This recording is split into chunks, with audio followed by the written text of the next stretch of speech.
పండగ అంటే happiness, happiness అంటే అన్విత. అందరికీ సంక్రాంతి శుభాకాంక్షలు. Anvitha, it's not just about building homes. At Anvita, it's about building happiness.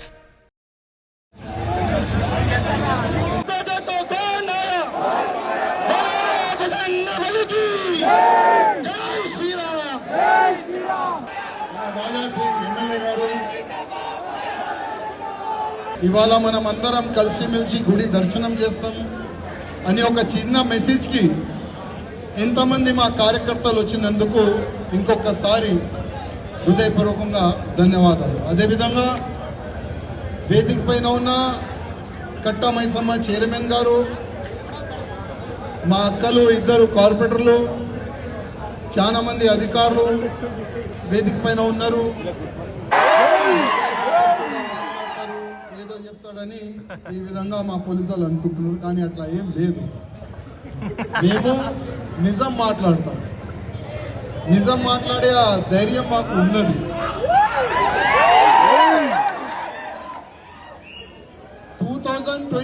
తర్వాత ప్రత్యేకంగా మన హిందూ గుళ్ళకే టార్గెట్ చేస్తున్నారు. మనం ఓల్డ్ సిటీలో చూడొచ్చు, వేరే వేరే ఏరియాలో మనం చూడొచ్చు. ఇవాళ కట్టా మైసమ్మ టెంపుల్ కూడా మనం చూడొచ్చు. ఒక అల్తాఫ్ అని ఒక వ్యక్తి ఎక్కడి నుంచి వచ్చిండైనా కర్ణాటక నుంచి, బీదర్, కర్ణాటక బీదరే. ఏం పీకనీకి వచ్చిండైనా, బతకనీకి వచ్చిండైనా. రండి, పని చేసుకోండి, బతకండి, ఫ్యామిలీని పోషించండి, వెళ్ళిపోండి. కానీ ప్రత్యేకంగా హిందూ గుళ్ళకే వాళ్ళు టార్గెట్ చేస్తున్నారు. అసలు వాళ్ళకి ఈ ట్రైనింగ్ కానీ ఈ ఆలోచన కానీ ఎక్కడి నుంచి వచ్చింది ఆయనకి? వాళ్ళకి ప్రత్యేకంగా ఒక ప్లేసెస్లో వాళ్ళకి నేర్పిస్తారు హిందూ గుళ్ళ గురించి, హిందువుల గురించి, భారతదేశం గురించి. వందే మాత్రం చెప్పకూడదు, భారత మాత ఆ స్లోగన్ చెప్పకూడదు అని ప్రత్యేకంగా వాళ్ళకి మదర్సాల్లో వాళ్ళకి ట్రైనింగ్ ఇస్తారు. వాళ్ళు అదే ఫాలో చేస్తారు. వాళ్ళు ఏంటంటే గుడి కనబడితే వాళ్ళకి ఒక మంట, ఏదో ఒక పని చేయాలి.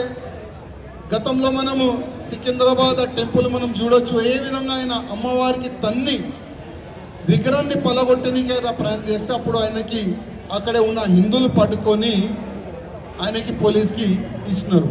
అప్పుడు మా పోలీస్ అధికారులు స్టేట్మెంట్ ఏంది, కొద్దిగా ఆయన మెంటల్ లోడని. అంటే ఒక్క వ్యక్తి మెంటల్ అయిపోతే ఆయనకి మా గుళ్ళే కనబడుతుందా? మా హిందువులు మెంటల్ అయిపోతే? కానీ ఆ అలవాటు మాలో లేదు, ఆ సంస్కృతి మాలో లేదు. మా పెద్దలు ఏం నేర్పిస్తారు? ఏదైనా ఎవరైనా దేవుడు ఉండని వాళ్ళకి మర్యాద ఇచ్చే ధర్మమే మన హిందూ ధర్మం అని మన పెద్దలు మనకు నేర్పిస్తారు. ఎప్పుడైనా హిస్టరీ మనం చూసుకుంటే బాబ్రీ మస్జిద్ తప్ప ఎక్కడ కూడా మన హిందువులు దాడి చేయలేదు. ఎందుకంటే బాబ్రీ మస్జిద్ ఎందుకు? అది మన రాముడి గుడి పలగొట్టి వాళ్ళు బాబ్రీ మస్జిద్ కడితేనే దాన్ని మనం పలగొట్టడం, అది మనం రుబాబ్గా మనం చెప్పొచ్చు. కానీ ప్రస్తుతం చూడొచ్చు, మనం నిన్న మొన్న మనం చూడొచ్చు, అయోధ్యలో కాశ్మీరీ నుంచి ఒక వ్యక్తి అయోధ్య వస్తాడు. కొద్ది అంబులెన్స్ ఒకవేళ ఇక్కడ వస్తే దారి ఓకే అక్కడ టర్న్ అయింది. కాశ్మీర్ నుంచి ఒక ముస్లిమ్స్ వ్యక్తి అయోధ్యలో పోతాడో నమాజ్ చదువునికి. ఆయనకి మంచి ట్రీట్మెంట్ ఇచ్చి ఆయనకి ఇప్పుడు యోగి గారు ట్రీట్మెంట్ నడుస్తుంది ఆయన పైన. కానీ మన తెలంగాణ ముఖ్యమంత్రి గారు రేవంత్ రెడ్డి గారికి ఏమైందో అర్థమైతలేదు.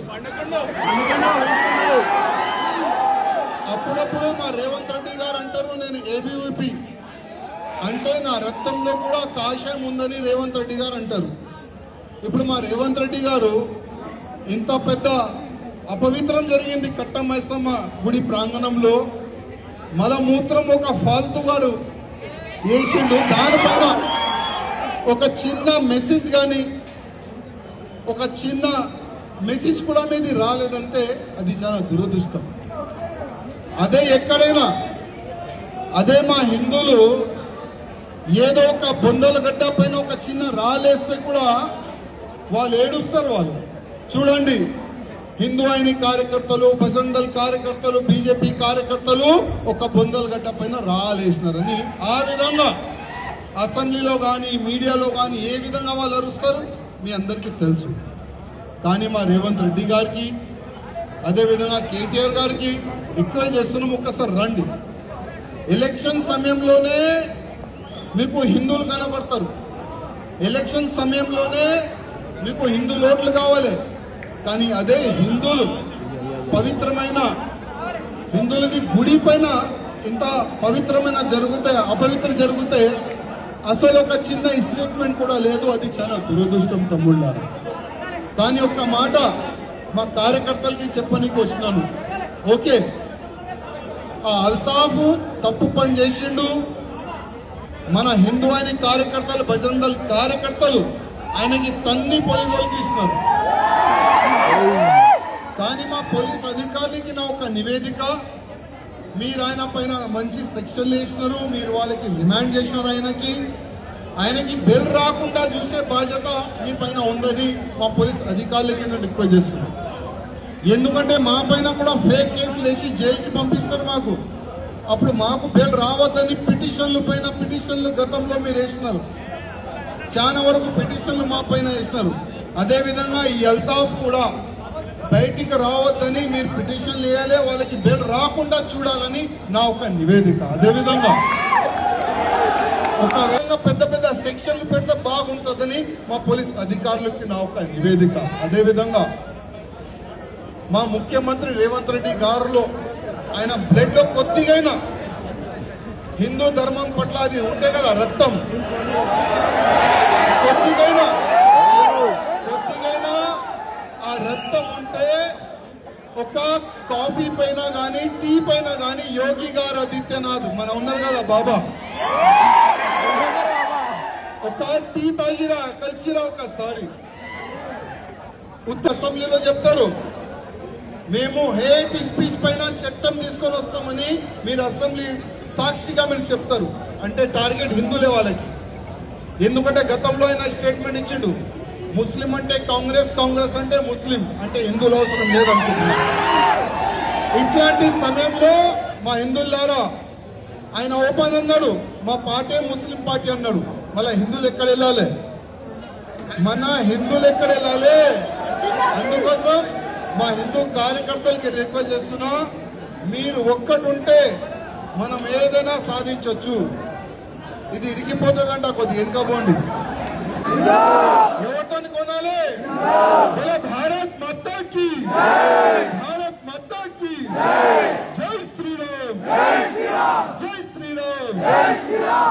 అసలైన తొలి వెలుగు. ఫాలో వాట్సాప్ @తొలి వెలుగు అఫీషియల్.